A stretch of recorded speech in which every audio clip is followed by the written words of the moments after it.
So hey guys, welcome back to another video. देखो आज video आपके साथ डिस्कस करने वाला हूँ नीट प्रीवियस ईयर क्वेश्चन। और इस क्वेश्चन को देख के ना क्लास 11 स्टूडेंट्स को ये रियलाइज हो जाएगा कि क्वेश्चन सारे के सारे क्वेश्चन इतने भी हार्ड नहीं होते हैं कि फिजिक्स में बहुत हार्ड क्वेश्चन आते हैं। तो आज वाले क्वेश्चन में आपको वो डिस्कस कर रहा हूँ और चलते हैं आपके साथ उसी क्वेश्चन को डिस्कस करता हूँ। बेसिक क्वेश्चन है जो आपके पास बेस्ड होगा डायमेंशनल एनालिसिस पे। तो डायमेंशनल एनालिसिस पे बेस्ड ये क्वेश्चन आप कमेंट करके बताना कि आपने सॉल्व किया या नहीं किया। तो हमने जहाँ पे एप्लीकेशंस ऑफ डायमेंशनल एनालिसिस पढ़ा है, वहाँ पे डायमेंशनल एनालिसिस में पढ़ते टाइम हमने जब रिलेशन डिराइव किया वेरियस फिजिकल क्वांटिटीज के बीच, तो उसी के रिलेटेड नीट 2021 का ये प्रीवियस ईयर क्वेश्चन सॉल्व करते हैं। लेकिन उससे पहले अगर आपने अभी तक चैनल को सब्सक्राइब नहीं किया ना, तो प्लीज चैनल को सब्सक्राइब कर देना। वीडियो अगर अच्छी लगी तो प्लीज वीडियो को लाइक भी कर देना। चलो करते हैं वीडियो को स्टार्ट। तो देखते हैं यहाँ पे चलते स्क्रीन पे। तो अगर हमारे पास फोर्स, एक्सेलरेशन एंड टाइम को फंडामेंटल फिजिकल क्वांटिटीज रखा जाए, तो अब यहाँ पे हमारे पास क्वेश्चन कुछ इस तरह से फ्रेम हुआ है कि हमारे पास फोर्स, एक्सेलरेशन और टाइम को फंडामेंटल क्वांटिटीज चूज किया गया है। अदरवाइज हम रखते हैं एम, एल, टी और जो भी है वो। फिर उसके बाद बताओ डायमेंशंस ऑफ एनर्जी निकल के क्या आएंगे। देखो आपको यहाँ पे ये समझना पड़ेगा कि हमारे पास जो डायमेंशंस ऑफ एनर्जी हैं that is M L two T minus two, which means energy के पास M1 है, L2 है एंड T माइनस 2 है। क्लियर है।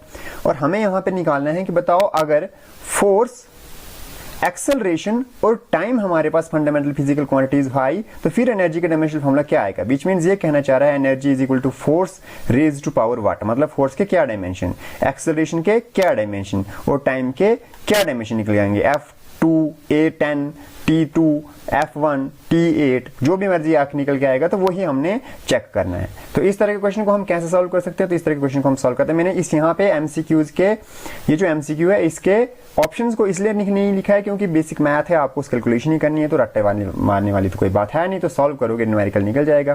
तो सबसे पहले देखते हैं फोर्स, एक्सेलरेशन और टाइम है, तो हम इस तरह के क्वेश्चन को कैसे सॉल्व करते हैं। तो हम लिख देंगे कि हमारे पास एनर्जी की बात चल रही है, तो एनर्जी को हम इस टाइम कह देंगे कि एनर्जी जो है वो इज इक्वल टू के, हमारे पास एक कांस्टेंट होता है डायमेंशनलेस कांस्टेंट। फोर्स तो मान लो उसकी रेज टू पावर कितनी हो जाएगी ए, एक्सेलरेशन है तो ए और उसकी पावर रेज टू पावर कितनी हो जाएगी बी, और टाइम है तो raise to power C. Next step में हम क्या करते हैं, हम सभी क्वांटिटीज के डायमेंशनल फार्मूलाज लिख लेते हैं। तो यहां से एनर्जी का डायमेंशनल फार्मूला जब मैं लिख दूंगा that is M L two T minus two. Clear है। ये डायमेंशनल एनालिसिस आपको कर रहे हो तो आपको ये डायमेंशनल फार्मूलाज आने होंगे। के जो है डायमेंशनलेस कांस्टेंट है, अपने काम का नहीं है। फोर्स का dimensional formula M L T minus two और उसकी होल रेज टू पावर हो जाएगी हमारे पास A, because F raise to power A है। फिर हमारे पास एक्सेलरेशन है m0, लिखने की जरूरत नहीं है तो हम सीधे लिख देंगे एल टी माइनस टू और उसकी होल रेज टू पावर हो जाएगी v। फिर हमारे पास टाइम है, टाइम तो सीधे से t हो जाएगा क्योंकि टाइम के डायमेंशन t है and whole raise to power c। फिर यहां से हम क्या लिख देंगे M L two T minus to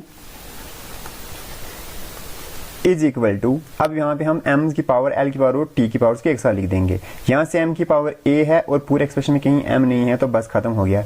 l raise to power, यहाँ से l की पावर कितनी हो जाएगी 1 इंटू a, यहाँ से l की पावर 1 इंटू b हो जाएगा और दोनों ऐड हो जाएंगे आपस में, तो l raise to power a plus b। अब बात करते हैं t की, तो यहाँ से t हो जाएगा minus two raise to power a which means minus two a, minus two into b which means minus two b, और यहां से t की पावर 1 into C which mean C, और हो जाएगी प्लस सी। क्लियर है बात इतनी सी।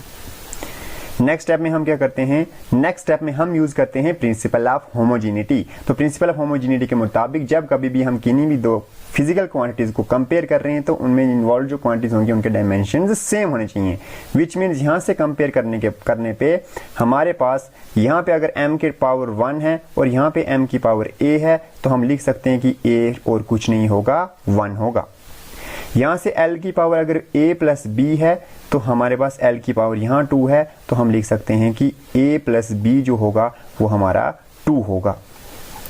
एंड सिमिलरली यहाँ से अगर t raise to power minus two A minus two B plus C है तो हम लिख देंगे -2a -2b प्लस सी, जो है यहाँ पे t की डायमेंशन -2 हैं तो इज इक्वल टू -2 हो जाएगा। अब बेसिक मैथ है, यहाँ से सॉल्व करेंगे, क्वेश्चन खत्म हो जाएगा। a हमारे पास 1 निकल चुका है तो यहाँ से b कितना निकल जाएगा हमारे पास, so b will be equal to 2 - a which will be equal to 2 - 1 which means 1। तो a भी हमारे पास कितना निकल चुका है, a हमारे पास 1 आ चुका है, b हमारे पास 1 आ चुका है, यहाँ से b भी हमारे पास 1 आ चुका है। अब c की बात करते हैं तो यहाँ से निकल जाएगी वैल्यूज, यहाँ से हम पुट करेंगे -2 times a which means -2 into 1 -2 into again 1, यहाँ पे पुट कर रहे हैं values, plus c is equal to -2।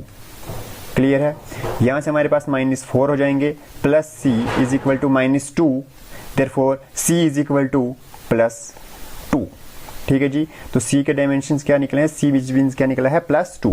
अब ये a, b और c की वैल्यूज हमें अपनी इस इक्वेशन में पुट करनी होती हैं, तो देयरफॉर e जो निकल के आएगा that will be equal to, k अपने काम का नहीं था f, तो विच मीन्स f, और उसके डायमेंशंस क्या हैं, f raise to power a which means 1।